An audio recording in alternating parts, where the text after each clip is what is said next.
तो मैं पानी पीने फ्रिज के पास चला गया। मैंने फ्रिज खोल कर देखा तो मेरी हालत खराब हो गई। फ्रिज में एक आदमी का सर और एक हाथ रखा हुआ था। ये मंजर देखने के बाद मुझे समझ आया कि ये माँ बेटी कोई और हैं। मैंने जल्दी से पुलिस को खबर दी। इतने में ईद के दूसरे दिन इस्लामाबाद जाना हुआ।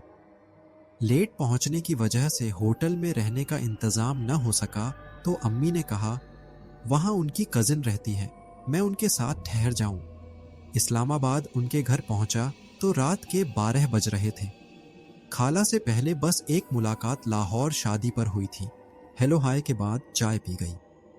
खाना चूंकि मैंने रास्ते में खा लिया था, इसलिए थोड़ी देर गपशप के बाद खाला कहने लगी, तुम थके हुए हो, जाकर गोलू के कमरे में सो जाओ।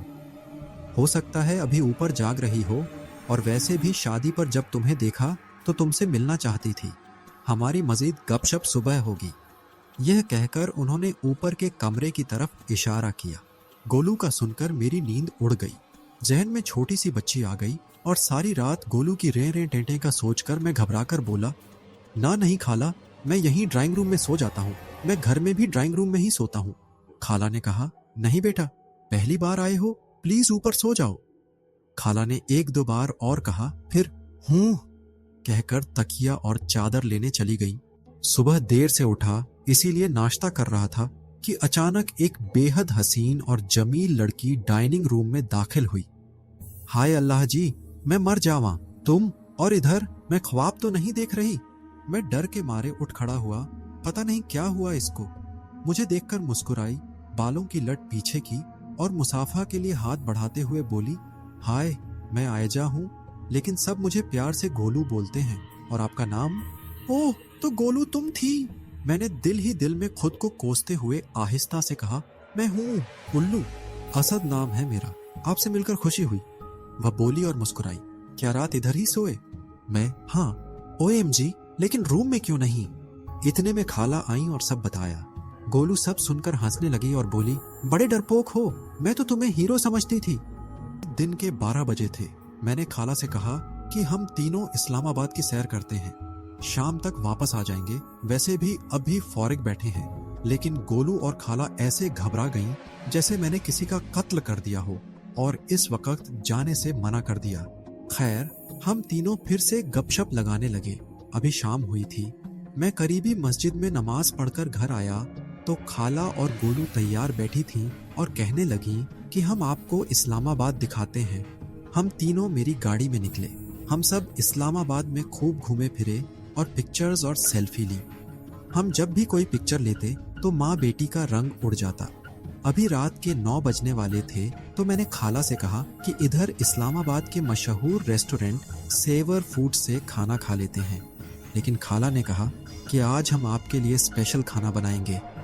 ये कहकर माँ बेटी दोनों हंसने लगीं।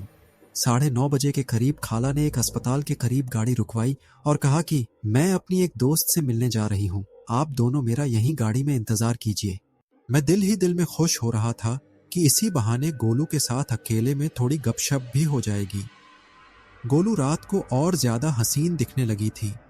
मैं बस उनको ही देखता रह गया और पता ही नहीं चला कि कब 1 घंटा गुजर गया।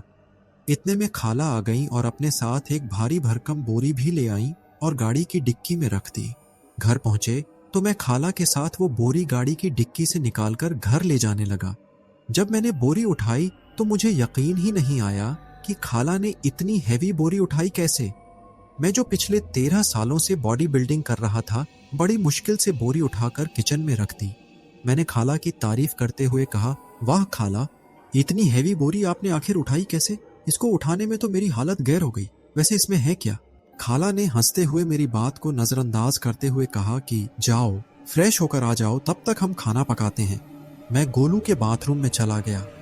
बाथरूम में मुझे इंतहाई गंदी स्मेल आ गई, जैसे कोई जानवर मरा हो। तभी मैंने महसूस किया कि ये बदबू इन पाइप्स में से आ रही है। मैंने बदबू को बर्दाश्त करते हुए नहाया और गोलू के साथ गपशप लगाने किचन चला गया। किचन में मैंने देखा कि बहुत ज्यादा खून इधर उधर फैला था और इसके साथ बहुत बड़ी बड़ी 2 छुरियां पड़ी थीं। मैंने घबराकर गोलू से पूछा, ये क्या है? गोलू ने हंसते हुए कहा, ये अभी अम्मी ने चिकन काटकर साफ किया है। गोलू की खूबसूरत मुस्कान देखकर मैं सारी बातें भूल गया और मुझे कुछ भी अजीब नहीं लग रहा था। खाना खाने बैठे तो खाला ने बहुत बड़ी बड़ी बोटियां प्लेट में डालकर कहा कि यही मेरी ताकत का राज है, और हम सब हंस दिए। गपशप में मैं ये भी भूल गया कि जब चिकन काटा था तो इतनी बड़ी बड़ी बोटियां कहां से आ गईं। अजीब सा जायका था। एक दो निवाले खाने के बाद मैंने गोश्त खाना छोड़ दिया और सूखी रोटी इस तरह से खाने लगा कि माँ बेटी को मुझ पर शक न हो। लेकिन खाला और गोलू प्लेट भर भर कर खा रही थी। उनको खाते हुए देखकर मुझे उल्टी आने लगी, तो मैंने नींद का बहाना करके गोलू के कमरे में चला गया और जो खाया था उल्टी कर गया। मुझे जोरों की भूख लगी थी तो ऑनलाइन कुछ ऑर्डर करने लगा। जब मैंने फोन निकालकर देखा तो अम्मी की मिस्ड कॉल्स आई थी। मैंने अम्मी को गोलू और खाला के साथ निकाली हुई पिक्चर्स भेजी और अम्मी से मजाक मजाक में कहा, कैसी लगी मेरी सास और आपकी बहू? अम्मी ने रिप्लाई देते हुए कहा, ये कौन है? मैंने कहा, अब अपनी कजिन को नहीं पहचान रहे? कुछ देर के बाद अम्मी का वॉइस मैसेज आया।